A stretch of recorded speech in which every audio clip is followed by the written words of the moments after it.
Okay, we are back on Violins and Drum Beats. I am the Dangerous Bard, and with me tonight is the legendary Bill Weinberg.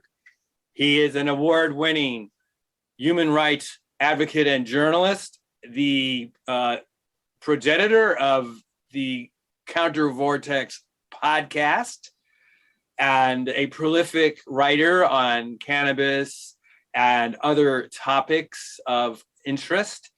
And in particular, he has been honing in on what I call Kremlin-splaining or Putin-splaining, the apologia for the Russian invasion of Ukraine.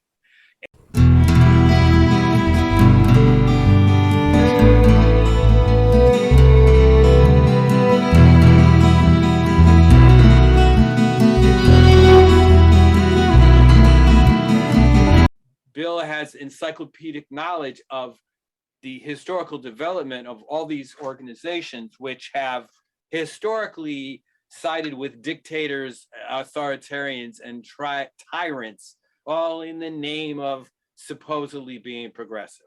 So on our last episode, we discussed the 1956 invasion of Hungary, which created a split in the left between those who understood tanks in civilian capitals is a bad thing, and those who did not.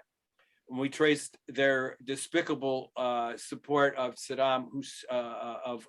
Bashar Assad. Saddam Hussein and then Bashar Assad, yes. Yeah, exactly. Yeah, and even actually supporting Saddam Hussein. That's how bad it got. And remind us again who and Slobodan Milosevic and Radovan Karadzic, etc. And you identified certain parties as the primary agitators of this horrible trend. So if you can fill us back in on that and bring us up. Well, again, the phrase tankies, if I didn't make clear, was that element of the left which supported Moscow sending the tanks into Hungary in 1956 and then later into Czechoslovakia in 1968. Etc.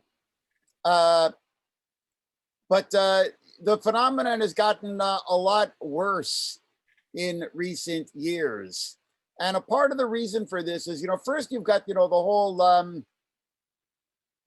whole cult of Chomsky. Now, Chomsky, strictly speaking, is not a tanky, or at least he wasn't until recently. But he has this so-called, Chomsky rule, quote unquote, which is that you aren't allowed to criticize the crimes of any government but your own. We people here in the United States, we, in the West, we can only criticize the crimes of the United States and the West, the US and its allies. Now, there's a certain grain of truth to this, which is that certainly, our primary responsibility is to carry out the crimes which are committed in our name and with our tax dollars.